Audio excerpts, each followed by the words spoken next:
அனைவருக்கும் வணக்கம். நான் உங்கள் ரேமன் ராஜ் பேசுகிறேன். எல்லாரும் எப்படி இருக்கீங்க? கொஞ்ச நேரம் என் கூட இந்த காணொளியை நீங்க கேளுங்க. ஏனென்றால், நீங்கள் யாராவது மூலியமாக அவமானப்படுத்தப்பட்டவர்களா? இல்லாட்டி யாராவது மூலியமாக ஹர்ட் பண்ணப்பட்டிருக்கிறீங்களா?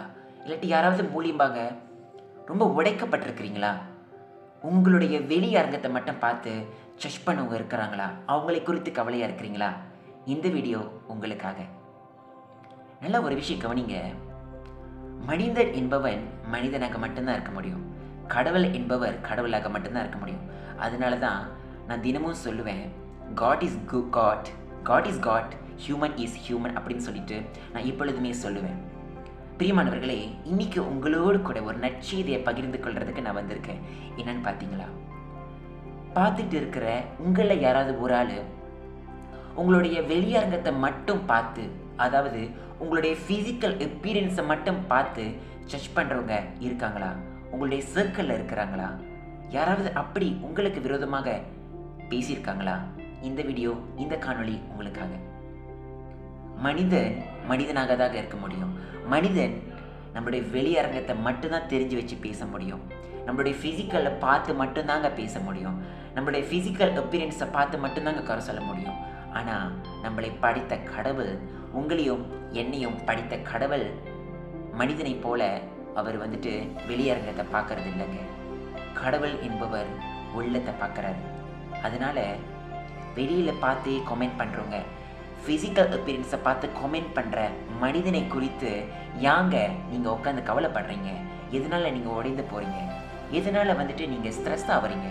எதனால் நீங்கள் மறுபடியும் அவங்கக்கிட்ட நான் இப்படி இல்லை, நான் இப்படின்னு சொல்லி நீங்கள் எக்ஸ்ப்ளனேஷன் கொடுக்குறீங்க? அதெல்லாம் கொடுக்காதீங்க. நான் இப்படி இல்லை, நான் இப்படி தான் சொல்லி ப்ரூஃப் பண்ணுறதுக்கு எதுவுமே இல்லைங்க. ஏன்னா நீங்கள் ப்ரூஃப் பண்ணாலும், நீங்கள் எக்ஸ்ப்ளனேஷன் கொடுத்தாலும் அவங்க அதை நம்ப மாட்டாங்க. அது தேவையும் இல்லைங்க. ஏன்னா ப்ரூஃப் பண்ண வேண்டியது மனிதனுக்கிட்ட கிடையாது, ஆனால் உங்களே என்னை படித்த கடவுளுக்கிட்டங்க. ஓகே, இந்த விஷயம் எப்படி இவ்வளோ தைரியமாக, இவ்வளோ நிச்சயமாக, உறுதியாக நான் சொல்கிறேன் நீங்கள் நினைக்கிறீங்களா? கர்த்தர் இப்படியாக சொல்கிறார். சாமுவேல் 1 சாமுவேல் 16 அதிகாரம் வசனம் 7 சொல்கிறாரு, மனிதனை பார்க்கறது போல நான் அப்படி பார்க்க கிடையாதுன்னு சொல்கிறாரு. மனிதன் நம்மை பார்க்கறது போல ஆண்டவர் நம்மை அப்படி பார்க்கலைங்க. ஒரு மனிதன் நம்மளுடைய ஃபிசிக்கல் அப்பீரன்ஸை பார்த்து, நீ ஏன் இவ்வளோ கேவலமாக இருக்க, உன்னோட ஆட்டிடியூட்ஸ் ஏன் இப்படி இருக்குது, நீ அப்படி பண்ணுற, நீ ஏன் இப்படி இருக்கிற அப்படின்னு சொல்லிட்டு நம்மளை ஹர்ட் பண்ணுறது போல் கடவுள் நம்மளுடைய அப்பீரன்ஸை பார்க்க கிடையாது. கடவுள் நம்மளுடைய மனதை பார்க்குறாரு, நம்மளுடைய இருதயத்தை பார்க்குறாரு, நம்மளுடைய ஹார்ட்டை பார்க்குறாரு, நம்மளுடைய எண்ணங்களை, நம்மளுடைய சிந்தனைகளை, நம்மளுடைய நினைவுகளை, நம்மளுடைய இருதயத்தின் காரியத்தை பார்க்குறாருங்க. அதனால வெளியரங்கத்தை மட்டும் பார்த்து கமெண்ட் பண்ணுற மனிதனை குறித்து கவலைப்படுறதை விட்டுட்டு, உங்களையும் என்னையும் படைத்த கடவுளை குறித்து சந்தோஷப்படலாம்.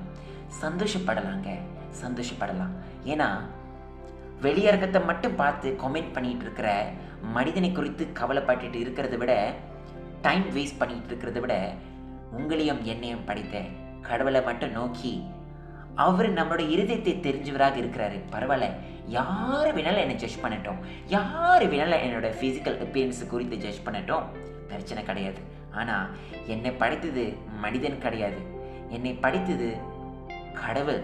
அவருக்கே என்னோட மனதை பற்றி எப்படின்னு தெரியும். மனிதன் என்னோட ஃபிசிக்கலை பார்த்து என்னை பிளாக் பண்ணிட்டு, கேவலப்படுத்தி, அவமானப்படுத்திக்கிட்டு போயிடுறாங்க. நீ இப்படி இருக்க, நீ அப்படி பண்ணுற, நீ சபைக்கு வர முடியாது, நீ கிறிஸ்தவனாக இருக்க முடியாது, நீ ஒரு மனிதனே இல்லை, நீ இப்படி பண்ணுற அப்படின்னு சொல்லிட்டு நம்மளை தள்ளி விடுறாங்க. ஆனால் ஒன்று மட்டும் புரிஞ்சுக்கோங்க, உங்களையும் என்னையும் தாயில் கருவில் உருவாகும் முன்னே தெரிந்து கொண்ட அந்த தேவன் ஒருபோதும் நம்மளை அப்படி தள்ளி விடவே மாட்டாருங்க. ஏன்னா நம்மை படித்த தேவாதி தேவன் அவருங்க, நம்மளுடைய தகப்பனுங்க. நம்மளுடைய தகப்பன் எப்படி நம்மளை தள்ளி விடுவார்? மனிதன் நம்மை தள்ளலாம், நம்மளுடைய நண்பர்கள் நம்மளை அவமானப்படுத்தலாம், உங்களை சுற்றி இருக்கிறவர்கள் உங்களுடைய ஃபிசிக்கலை பார்த்து ஜட்ஜ் பண்ணலாம், அவமானப்படுத்தலாம். ஆனால் பரவாயில்ல, அவங்க ஜட்ஜ் பண்ணும் பொழுது ரொம்ப நன்றி, தேங்க்யூ ஸோ மச், ரொம்ப நன்றின்னு சொல்லிட்டு நம்ம கடந்து போகலாம். நீங்கள் மறுபடியும் எந்த ஒரு காரியத்தையும் அவங்கக்கிட்ட நீங்கள் ஷேர் பண்ண தேவையே இல்லை, அது அவசியமும் இல்லை. ஏன்னா ஆண்டவருக்கு தெரியும் அது அவசியமாக இல்லையான்னு. அது மட்டும் இல்லாமல் நீங்கள் சொல்லி தான் உங்களை பற்றி அவங்கக்கிட்ட நீங்கள் தெரிவிக்கணும்னு சொல்லிட்டு அவசியம் கிடையாது. ஒரு நாள் நீங்கள் எப்படிப்பட்டவங்கன்னு சொல்லிட்டு படைத்தவர் இந்த உலகத்துக்கு காட்டுவார் நீங்கள் யார் என்று. அது வரைக்கும் நீங்களும் நானும் பொறுமையாக இருந்துக்கிட்டு போய்கிட்டே இருப்போங்க. ஓகேவா? நான் உங்கள் ரீமன் ராஜ். நன்றி.